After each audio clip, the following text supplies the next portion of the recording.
Hello, welcome to our story, which is the story matters. Every story matters. That's what we affirm. And it's exciting and great to be with one of our favorite storytellers today and our great historian as well. Dick Thodal is here, and Dick, and we're going to share time looking back into the present, the past, from this present. And we want to turn this over to you to lead us and guide us. Okay, well, it's nice to be here with you this morning, Len. It's kind of odd for me to be in this seat, after all years of doing this, but Kurt and Jim have really picked up the ball since I left 4 years ago. So here I am today, and what I wanted to do was just talk a little bit about the very beginnings of MCTV and how it all came to be. I probably should acknowledge the fact that I do have a beat up eye here, and but as Kurt reminded me, the first rule of Fight Club is you don't talk about Fight Club. No, we're really. I have some pretty serious lymphedema as a result of my cancer, and I did a face plant in a parking lot. But I'm getting over it. Good. So anyway, you're handsome as ever. That's why I look funny. So if you want me to just start off from the beginning? Yes. Let's let you take us and okay. Run with it. The whole idea of public access TV isn't just something that people made up. It really is based in law, and it's also based on the architecture of cable systems, believe it or not. So many times with things, that we think are people driven, the tail is wagging the dog, and the tail happens to be technology. So when cable systems were first came out, you had they were referred to as CATV, and that's a community antenna television. So the architecture of the cable systems would be where you had in a town or a locality, you had an antenna, a big antenna that was put in a prominent high point in town. In the case of Middlebury, it went up on Chipman Hill, and then from that antenna, there was a network of cable wires that were strung out, kind of like spokes of a wheel, out to the perimeter, and so that's how this all these channels went out to the subscribers who were out along the spokes and out on the circumference of the wheel. It's at one point in time, the RAND Corporation, which was sort of, as you may be familiar with that, as a sort of a think tank back in the day, and they thought, well, this is an opportunity for there to be community-based programming that can be shown to this same community that's been established by the architecture of this cable system. So what they envisioned was that there be a provision for what are called reverse feeds. So somebody on the periphery of the wheel could then generate programs and send them back, and then they would go out to the subscribers in this particular system. And so it wouldn't go to everybody, but it went locally.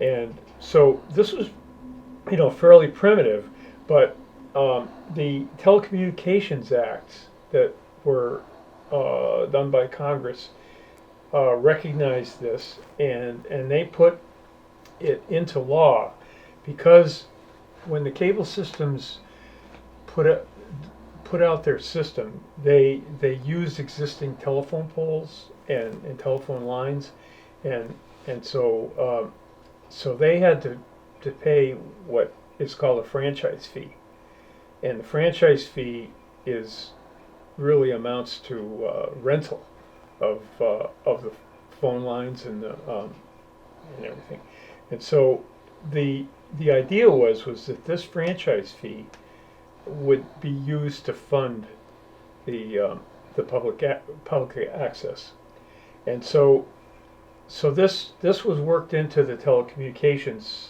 law, and then Vermont Rule 8 came along, which was Vermont's interpretation of this law and how this was going to be spread out, or how this was going to work out for the for all of the cable access channels that were yet to be developed in Vermont.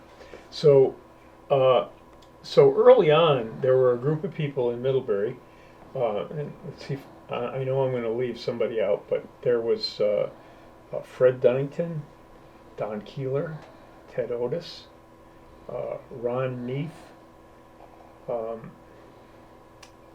and of course Louis Majessi, and a few more that recognized the potential of this new development in television, and so they negotiated with Cox Cable, which was soon to be bought up by Adelphia Cable, for the beginnings in the establishment of Middlebury Community TV. And this was an important step because Middlebury could have easily been incorporated into the whole, a much larger system based in Burlington, and we would have been just part of a huge community access program that was based in Burlington, and it was initially, but by forming Middlebury Community Television as a distinct local entity, that is what really got things going, and that sort of set the precedent and what we've managed to continue to do of local. And if there was ever a mantra that I used to repeat to myself when I was here at MCTV, it was local, local, local, local, local.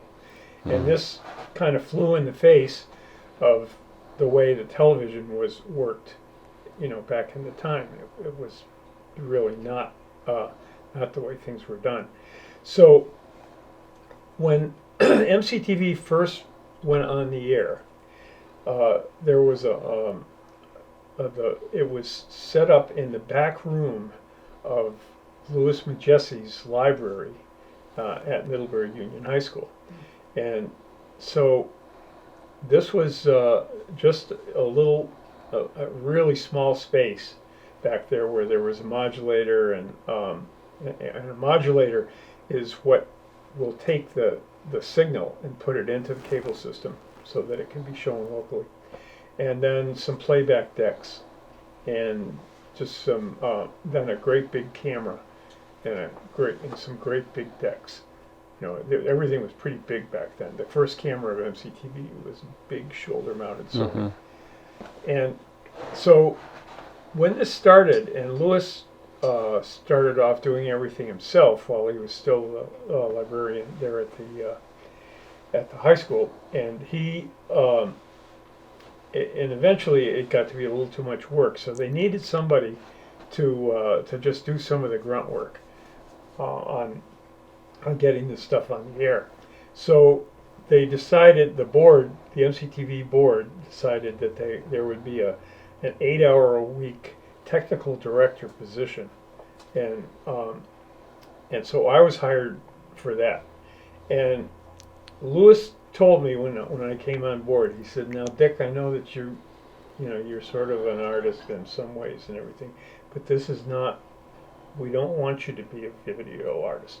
We want you to help other people to be video artists." So those were sort of my marching orders that I really had to put any personal interest I had in that on the sidelines and really try to help everybody else. So I started in and just putting stuff on the air and everything, and then the board wanted to incorporate MCTV as a 501c3, and so if anybody knows about incorporating as a 501c3, it's not an easy process. So they wanted to have an executive director who could do that, and so that's when they created a position for an executive director, part-time, and hired Nelda Holder. And Nelda had paralegal experience, and so she was really pretty good at pushing all the paperwork through. So Nelda and I were kind of running things on two fronts in the beginning, and so it didn't take long for us to outgrow the little tiny space over there at the high school. And so we started looking around for places to move, and there were some opportunities. Tony Neary wanted us to come out on Exchange Street where he had a space, and Tony, I had a sort of a soft spot for Tony because of some of the stuff that he did with WFAD, and back in the day before MCTV, WFAD was a wonderful local radio station. It had all kinds of great stuff. Jim Douglas, used to be on, and the Memorial Baptist Church had their services on, and then when they sold out, it all changed. But anyway, that was sort of that left sort of a vacuum of local programming. So we looked at that, and then the opportunity came up for us to take a small chunk of the third floor space up here on the library, and that was the eyebrow room, which is it's too bad we can't show a shot of that. But it's the library is set up with in the shape of a cross, like a lot of churches, where you have the nave and the transept. The transept being the shorter part of the cross, and then in the ends of the transept up here were these what we call eyebrow windows, and the top of the eyebrow window is maybe about 5 feet off the ground, and then it arches like that. And so our first talk show set was to take people, and there wasn't standing room, so we had to back them into the chairs so they could be underneath the eyebrow. And so we started off doing talk shows fairly early on, and so I wanted to distinguish between the three different parts of PEG Access. Okay. We're known as a PEG Access station, and this is all written into Vermont Rule 8. But there's public, educational, and governmental programming, and so public access is really where anyone can come in off the street and talk about anything they want, except they can't do any commercial solicitation. And so this is why public access became known sort of as First Amendment TV, because there was a lot of programming that major networks or cable programs wouldn't dare put on the air. So we were sort of labeled as putting on all this off-the-wall type programming, and when I say we, I don't mean MCTV specifically, but public access in general. And then there is educational access, and that is where we work with schools and educational institutions to help them get programming out to the community. And then there's government access, and government access is really where we got into our gavel-to-gavel coverage of select board meetings and all of these other meetings. And in the beginning, I remember the first time I did a select board meeting live, there was one guy who said, "You can't just put that on. You have to have somebody explain to the viewers what's happening." And I said, they can figure it out pretty quick. They know who these people are. And it was at that and later on, I read kind of a funny thing which was the definition of a sitcom, and it occurred to me that this was a lot like the select board meetings, and the definition of a sitcom is familiar faces having familiar reactions to mildly unfamiliar circumstances. I told that to John Tenney once. He didn't appreciate it. Then But anyway, so... Did he smile? No. No, okay. So anyway, we covered and have covered the select board meetings for forever. Forever. Since 1989. So this sort of I think that what I've done is sort of set the stage for where we were at a particular point in time, and Adelphia, those crooks, were they did not like public access. They wanted to fight us every step of the way. But I just wanted to tell about one time when we really skunked them. And so there was a docket, it was docket 6061. And let's put it somewhere. And so this was a renewal of the contract and of the agreements and the certificate of public good for Adelphia to do business in Vermont.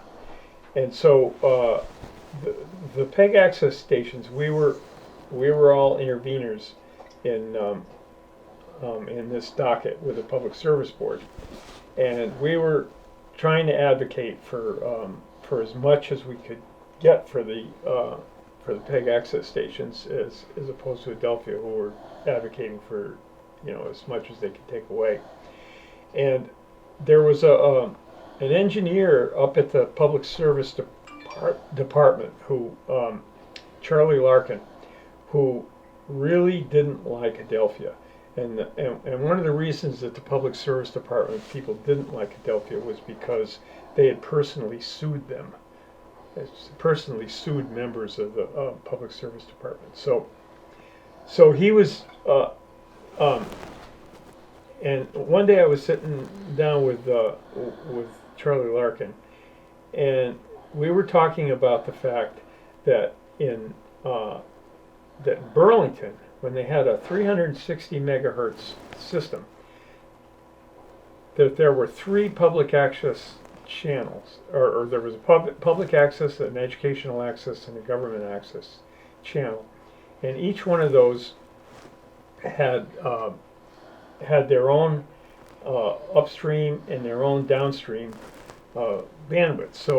So what out of a 360 megahertz system, 36 megahertz was used up by public access, and so we put that into our request for the Public Service Board, that up to 10% of Adelphia's bandwidth would go towards for public use.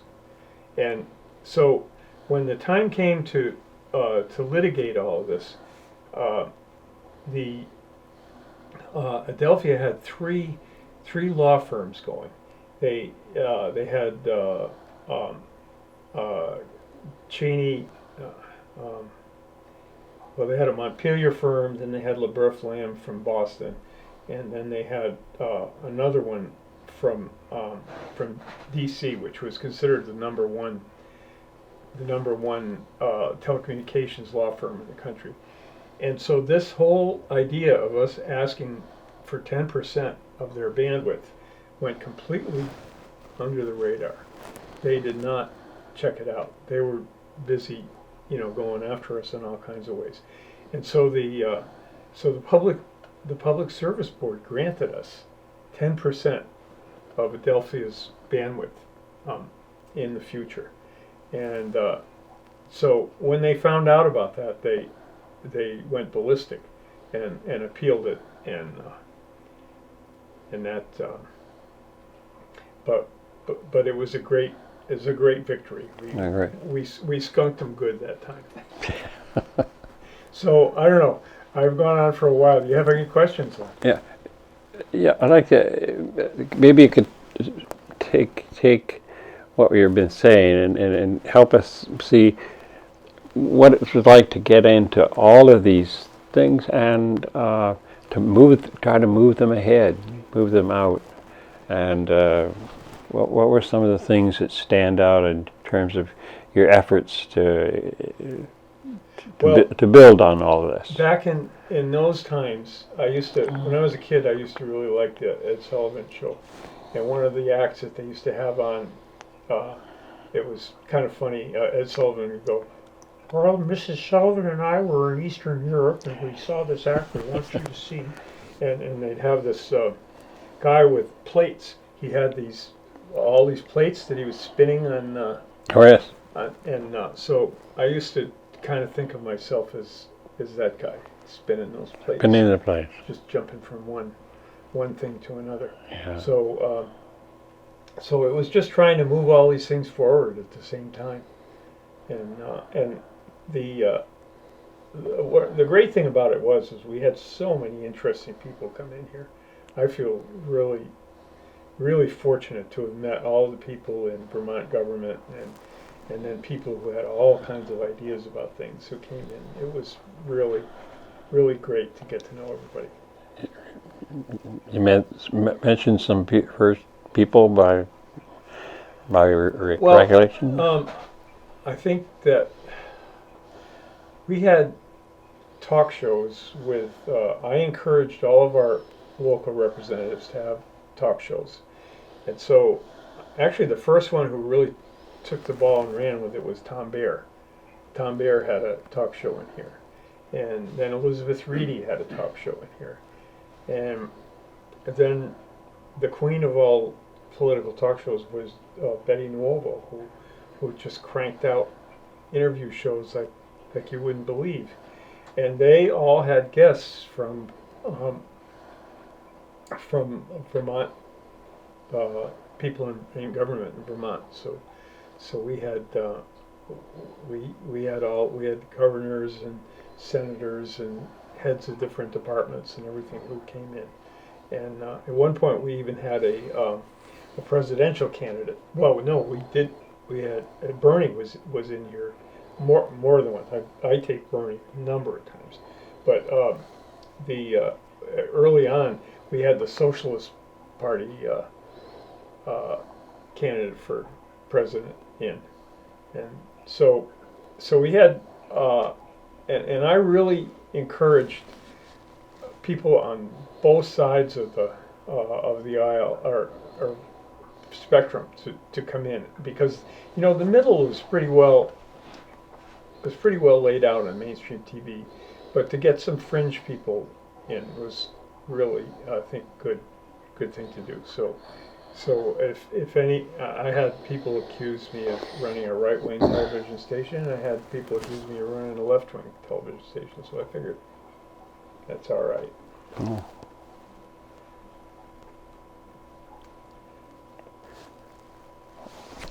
And what else would you think about as your this experience over time? Some other events that would help you see that this is moving forward? Well, I'll tell you. One time I was at a meeting in Bennington with some executive directors of PEG access stations, and we were sitting there, and this was probably in the very early 90s, And we were vaguely aware of the internet and vaguely aware of changes in camcorders. And I asked the group, I said, what are we going to do when everybody has a camera and everybody can put it up on the internet? And John Donovan from Cambridge Community Television said, well, I guess we'll just have to be we'll just have to be arbiters, or the word just escaped me, collectors of local content.